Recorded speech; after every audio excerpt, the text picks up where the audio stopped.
Team Discovery, made up of Alexandra Georgievic, Ryan Kelly, Catherine Martin, Amelia Messer, Farshid Zadeh, and Haiyan Zhang. As a team, we come from varied backgrounds, ranging from people with experience owning their own business, designing, building and fitting artificial limbs, through to people who've worked in education, manufacturing, banking, and treasury. Among other things, our expertise lies in financial accounting, working with people with disabilities, resource management, analyzing business performance, financial decision-making, efficiency improvement, management accounting, bookkeeping, and attention to detail. More broadly, we're adept at time management, negotiation, entrepreneurialism, teamwork, and critical thinking.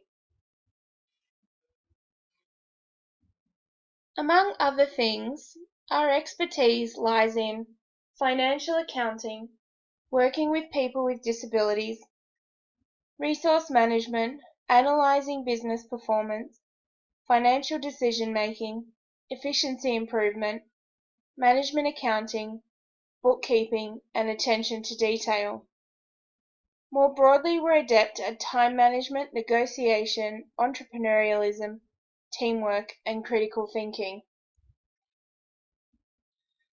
Research shows that the loneliness and social network is directly linked to the well-being of elderly.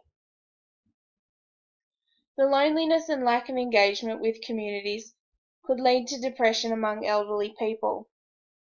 We also know that 70% of Australians want to die at home, but only 14% do. As a team, we decided that our investigation of the wicked problem of how to sustainably enable people to maintain well-being and to thrive as they age would focus on helping aging people maintain their independence and mental well-being by being able to stay in their own homes longer, whilst continuing to participate in stimulating activities. To do this, we will develop the Welderly app and website. It will be a database that contains details of services that are available to aging people provided by all levels of government, private businesses, and not-for-profit organisations. This will be done through synopsis and hyperlinks to relevant web pages. Currently, elderly people are often intimidated by using the internet. We aim to make our app and web page as user-friendly as possible, but the target audience is baby boomers.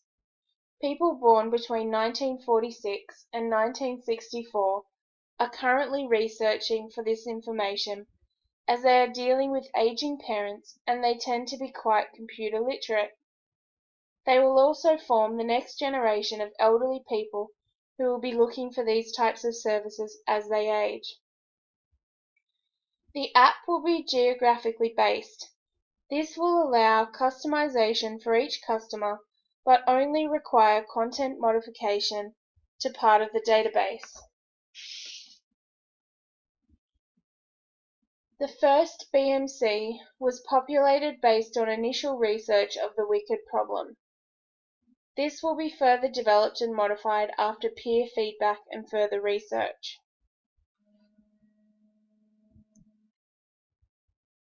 Based on peer feedback, we have learned that we need to define the problem we are trying to solve, improve the funding model and identify other sources of funding, explain why councils will fund the app, and improve the presentation through graphics and visual aids. With the above peer feedback and further research, we will improve our BMC as follows. Key partners. The initial design had health networks, federal and state government departments, and businesses such as gyms and physios specializing in treatment of older people.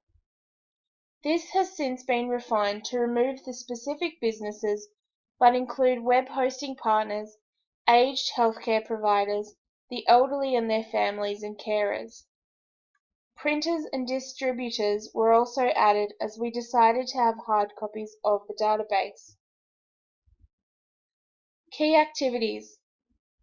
This has remained relatively stable. We've recently added constant research to this field as the business needs to be constantly updating the website and app with new businesses or organizations that are providing services and removing ones that are no longer relevant. Marketing was added later because we will advertise the directory to both personal customers to get them to use our site and book. Also, we will market to aged health services and products to get them to list their companies in our directory. Key resources. The only change made to this section is the addition of leased or rented office space, as we will require somewhere for our employees to work from. Cost structure. Ongoing costs to maintain the app, rental of office space, and future costs of expanding. Apps require regular debugging as well as ensuring our data is up to date. To save startup costs, we would initially rent office space. However, as we increase our scope and scale, we would expand our staff levels and more to bigger premises.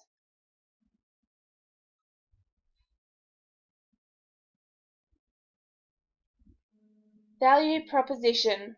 There are many websites out there that have information regarding helping elderly people stay in their homes. We will differentiate our business from others by providing a very user-friendly platform with constantly updated information. After further discussion, the following was added to this building block. Ongoing costs to maintain the app, rental of office space, and future costs of expanding. Apps require regular debugging as well as ensuring our data is up to date. To save startup costs, we would initially rent office space. However, as we increase our scope and scale, we would expand our staff levels and move to bigger premises. Customer relations. Since our first BMC, we have added building communities through reviews and feedback and through online forums. By encouraging users to leave feedback and engage in online discussions with other users, they will feel a sense of connected and ownership with our company. Customer segments. The change to this building block is the addition of the elderly, their families, healthcare professionals, and elderly-focused businesses. Our customers will be the elderly and their families and carers who require information on age-related products and services. Healthcare professionals will also use Welderly on behalf of these customers. Businesses that cater to the elderly will pay to advise through us. Channels. Welderly will be an online resource. Consultants will find out from local councils what types of businesses and organisations they need access to, and the website will be updated accordingly. Revenue streams. We've decided that to be able to gain more funding and revenue, we added a subscription fee, sale of the Welderly app to end users, and a service and booking fee. Businesses will pay a subscription to be able to be listed within our Welderly database. There will be a purchase fee for the Welderly app that will allow end users access. The concierge service will charge a booking fee for those users that book through us instead of contacting the business directly. We had initially included commissions from businesses for referrals, along with advertising revenue, but have since decided all businesses will have the same amount of space. So our updated BMC looks like this with the above iterations. Before we jump onto the solutions, we need to first develop the blueprint of our research to gain a good understanding of the problem. This is where research design comes from. The two fundamental questions we ask are what is going on and why is it going on? The first question helps us get the basic descriptions of problems, while the other probes into the problem deeper. The next step is to identify assumptions of our wicked problem, and they are extracted using the initial business model canvas as a prompt. The 5 assumptions are: elderly people, their families, carers, are internet and app savvy.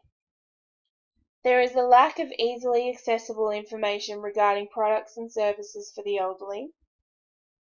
Elderly people wish to continue to participate in community social activities as they age. Elderly people would be more inclined to participate in activities if information about those activities was well presented and easily accessible. Elderly people will not be prepared to pay for access to information. The third step of the research design is to come up with our research questions based on the above assumptions and decide on the methodology such as the collection, measurement and analysis of data. We decided that we will use both online and hard copy survey to ensure that we do not introduce bias into the sample by collecting more responses from people who are internet savvy. The nature of the questions is qualitative, as we are trying to understand what, where, why, and how. We have put no ceiling on sample size. Data is intended to be collected over a 12-week period. Respondents will be approached by advertising in seniors section of the local newspaper and through personal approach in places where older people gather. We have structured our questions to provide us with nominal data, sometimes referred to as categorical data. This form of data lends itself best to single one-way analysis, with presentation most commonly through frequency tables. The benefit of this type of research design is simplicity. Silverman suggests that many research efforts are unsuccessful due to their complexity and broad nature. Then it will be action time. After data collection, we will analyze the data and figure out the characteristics of the problems and make recommendations on what can be done. This concludes our presentation. Thank you for listening.